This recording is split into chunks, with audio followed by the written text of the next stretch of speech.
All right, welcome back to another episode of The Unprofessional Entrepreneur. This week I am bringing someone back who we had last season. I will link the original episode in the show notes, but I am bringing Jennifer today to talk about our time together with FDStudio. She was one of our clients for our Repurposing Unlimited package, and we're going to go through that journey together. But first, could you introduce yourself, Jennifer? Let people who haven't heard about you before know a little bit about your world. Yeah, I am Jennifer Cooper. I am the founder and editor of the online magazine, Jennifer. It is a magazine about midlife and transformation and getting to know yourself on a really deep level, which is actually really is a great idea at any time in life, but around midlife in particular, or, like the whole midlife crisis, like, what am I doing? All those questions. It's a wonderful time to really dig deep and figure out who you are. And then, it's been wonderful to do this with a community together.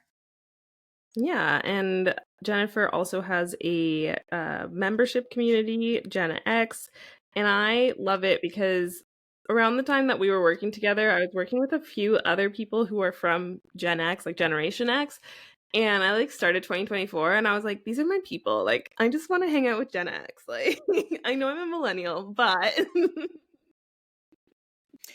Yeah, I mean, we're it's funny because I think I don't know, Gen X, they're kind of, traditionally kind of snarky, but I think for a lot of us, we're just honest and real, and we lived the life before being online, and so it's a whole different experience.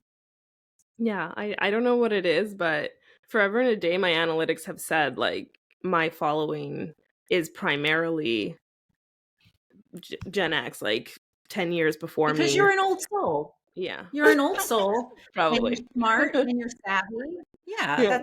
we like these things. Yeah. And I always feel like so many people are talking about marketing to Gen Z.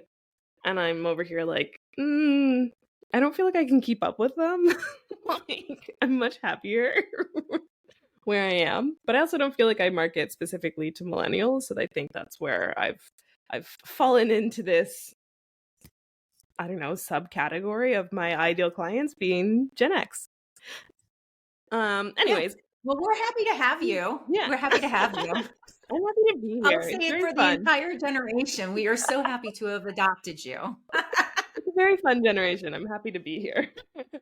But I wanted to start off with a bit about like where you were, what type of content were you creating before we came in and started repurposing? Yeah. So I had been working on this site, jennifermag.com, for a number of years, slowly, quietly, kind of on the back burner. So it was kind of a passion project, or a, what's that other word I'm looking for? Kind of like, not a side hustle, but like a hobby. Mm-hmm. Okay. And so last year I made the decision, no, I'm going to go full force at this, give it my all, see how it goes. This is the time, like, my kids have graduated from high school and, are in college. And I had this space to really give this my full attention. So we relaunched in October. And to be honest, like, the content that I was producing before, I was kind of dead. Like, the content was dead. It just wasn't getting produced. I had trouble keeping up with everything. And so, it was very like after the fact, or what do I feel like today? Or there was no real cohesive Strategy calendar. Yeah. There wasn't a real strategy either, I don't think. I mean, I had the look down, but I didn't have the content part down. You know what I mean? So I was doing, and I was kind of out there searching, and it showed. And you're mostly Instagram, obviously your website. Do you have an email list, LinkedIn, or is it? Yeah. So in terms of the things I was doing, yes, that's probably I probably misunderstood your question, but I did Instagram was our main one. First of all, that's where most Gen X people are, but Mhm. and it's like we all came of age there from the very beginning when it was all just aesthetic photos. So Instagram was my big one. I dabbled a little in LinkedIn, never really. Like I might have put one post up there. I do have an email, which you should all sign up for. But I do have an email that I was doing as well. So email marketing. Those were the three. So really the email marketing and the Instagram. I sounded like such an old, like the Instagrams, the internet.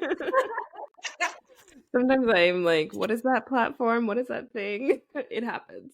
Um, okay, so you weren't consistent, weren't um necessarily following a calendar or a strategy, and then you found us. I'm curious, Yes. like, was there a turning point or a piece of content or a conversation that you were like, I know this is my next investment? Yeah. So I think a couple things happened. Mhm. One, I realized I couldn't do it. Here I am trying to be an editor, an art director, all of these things, a businesswoman, uh, a community like host. And so that was the first thing. I was like, I can't do this. So yeah, I had to have my own personal come to Jesus moment. Mhm. And then secondly, honestly, your podcast was one of the things that really drew me in because you gave so much good information. And I am a relational person as well as, I'm not going to hire somebody just because I like them. I am going to do some due diligence, but I need to like the person that I'm Mhm. working with. I have to trust the person that I'm working with. And you were trustworthy and Cute. delightful. And you had really good information. So those were the things that so I would say it's like a confluence of factors. It wasn't Mhm. like one thing, it was many things. So Yeah. congratulations to you for having like these sounds so awful tentacles, like you have like a I was little gonna bit say everywhere tentacles. so that you're like pulling this in. It's beautiful. It sounds like a deep sea creature, but I don't mean it that way. In a nice way. In a beautiful way, yeah. Okay, right. Yes, because we kind of met through the podcast interview. I think that we didn't really talk before that, and Arya had set that up, Arya Lighty, and then we just kind of stay connected. I'm trying to think of when we did that first interview. It must have been before or beginning of summer. I think so. That Yeah. probably, or no. No? I would say it was fall of last year, maybe winter, right? Really? No. It must have been Yeah, sooner. because it was after we launched. Oh, maybe I'm No, it was wrong. I don't know. before. It was before you Oh, launched. I don't know time. Time. What is Okay. time? Okay. Anyways, I think I'm trying to think of when did we start working together? We started working together. October was our first month. So the conversation That's right. happened September because we were there when you launched. Um, so did that I'm trying to like what's my question? Did that impact the fact that you were like about to launch? Did that impact A, your decision to invest, but also B, the launch? Like having the content for Yeah, it? I would say no, absolutely. And I think it was very, very helpful. It definitely impacted my decision to launch with power, like a force, like visibility. So that was definitely part of it. I don't know that I would want to launch without some type of um, consistent strategy. Mhm. And then I would say that it definitely had an impact on the, what it really had an impact on was, and this is something that's one of those intangible things, but my confidence. Mm. My confidence with getting the stuff out there, with being like, no, this is real. We aren't playing. This is a real business, And so that really helped a lot. But yeah, it was really nice to be able to go into something with the assets, in place. Yeah. And for reference for everyone listening, we were creating B-roll video using stock video and as well as like captions and carousels out of the monthly issues of the magazine to drive traffic back to the magazine, to sign up for the membership, to sign up for the subscription. Um, but I loved the B-rolls that we were creating, the videos we were creating together. It's not B-roll, it's short form videos. But I love the videos we were creating together because I literally said to my video editor, like, we're going for vibes. Like, it's all about like Yeah. the vibe of Jennifer magazine with these videos. And I think that's the other thing too. So not only did we get the content, we also got a perspective.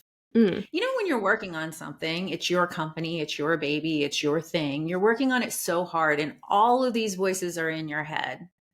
And, am I doing this right? Is this going to reach this person?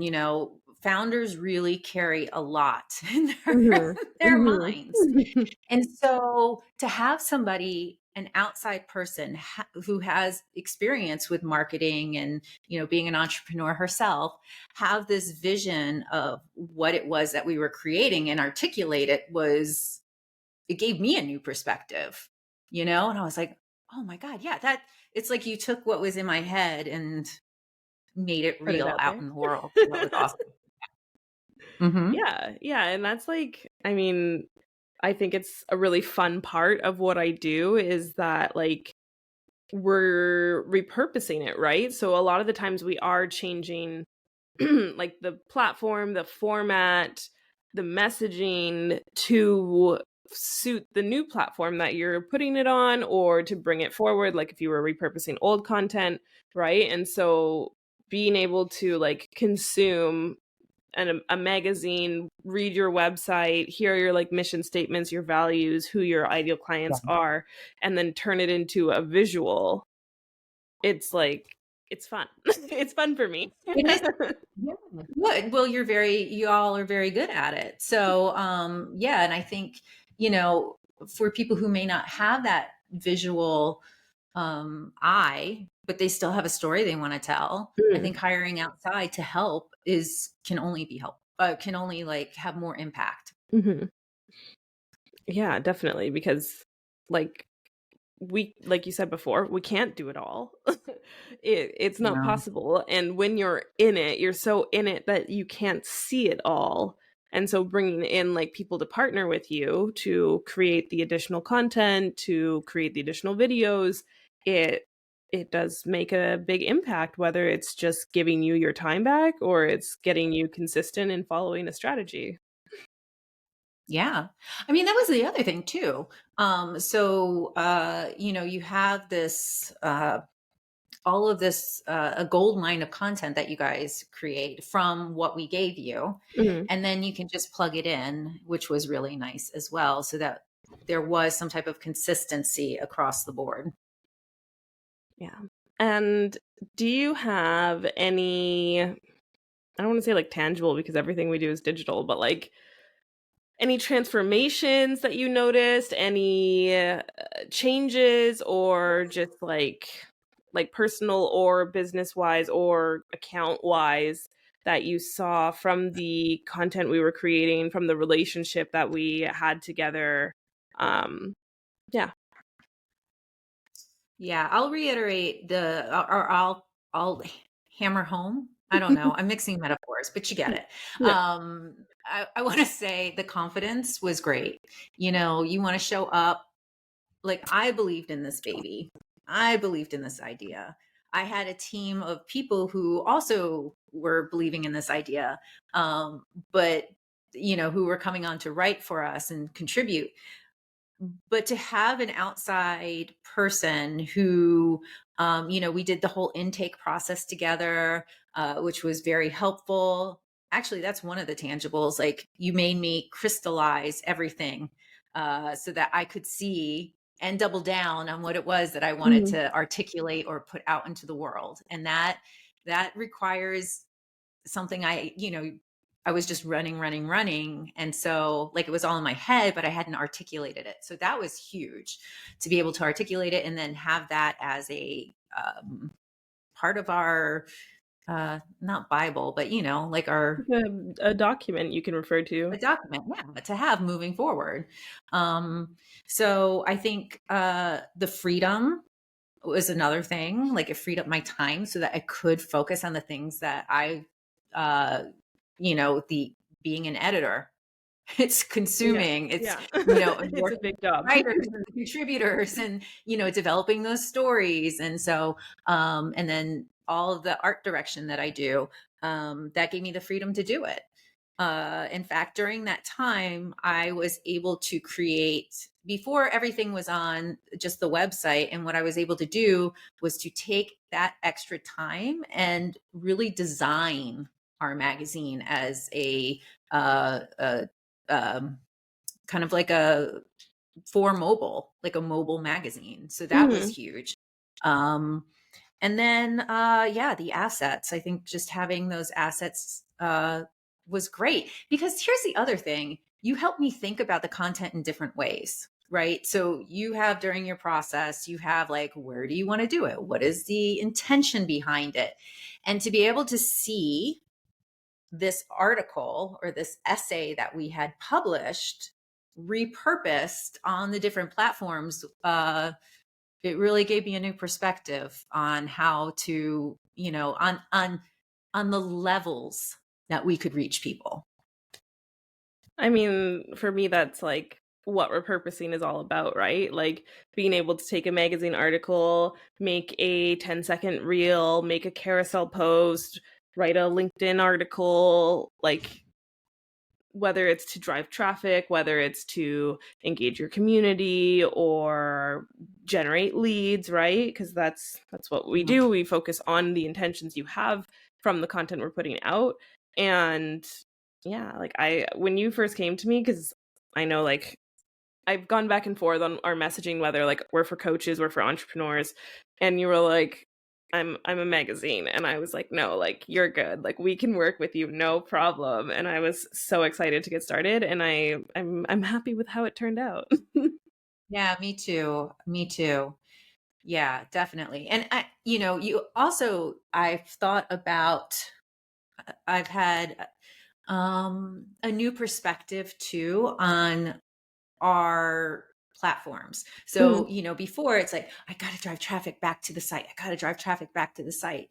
Or, but now I realize it's really what it is, or you're like trying to get likes, you're trying to get likes. But Mhm. really what you're doing is just trying to appear in people's feeds so that they have brand awareness. Mhm. For Yeah. me, that was the big thing.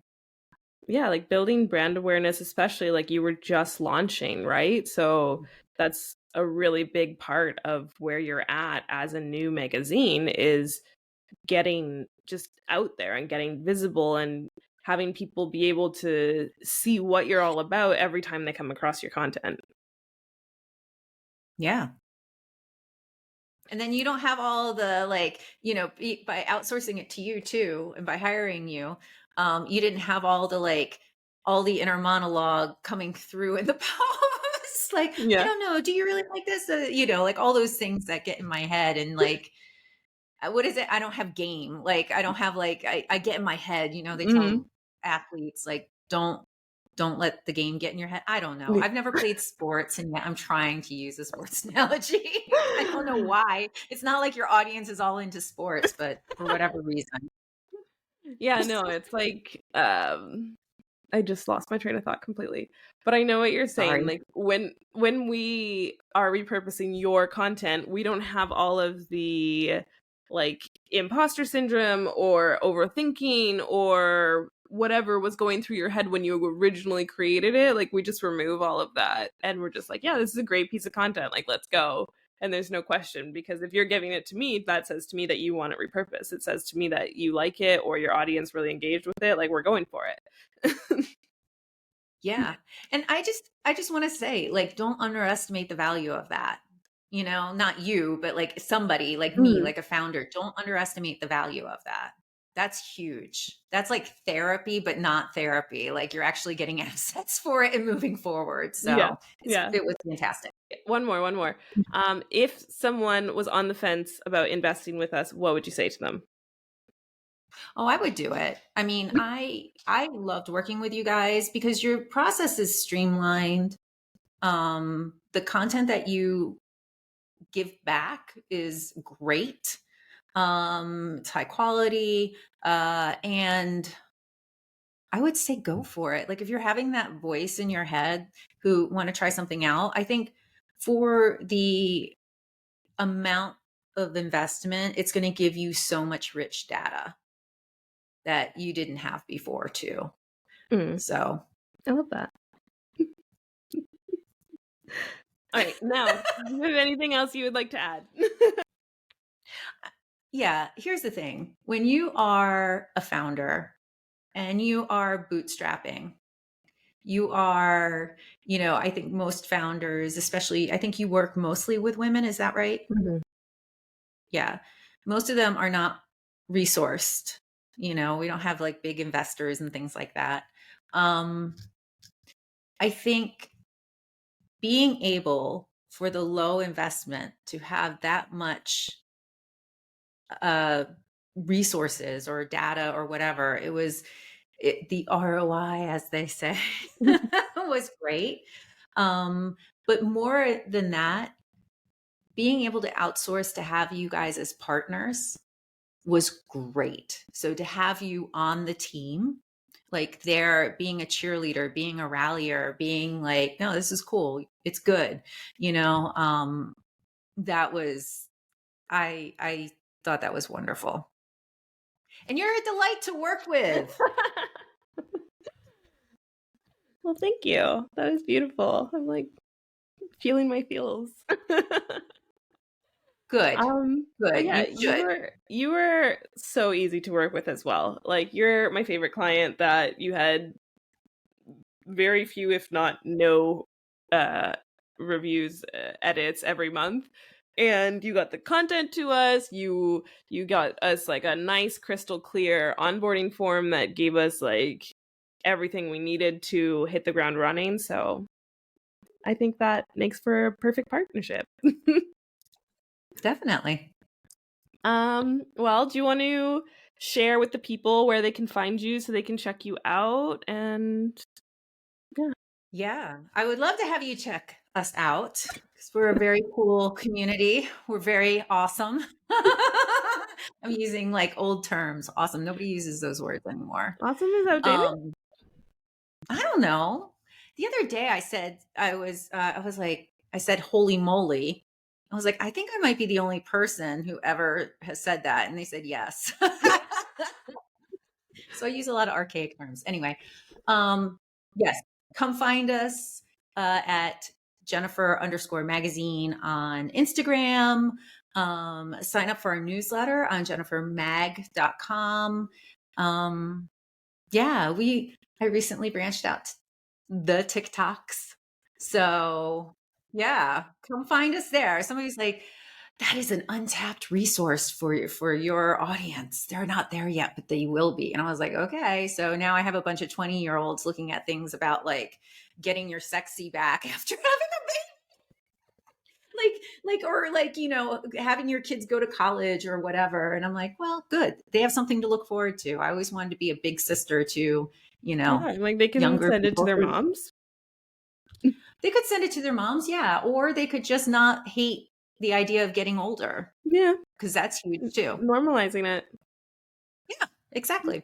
So anyway, Instagram at Jennifer_magazine, the site jennifermag.com. Perfect. I will have those linked in the show notes. And thank you so much for taking the time to come and talk with me again.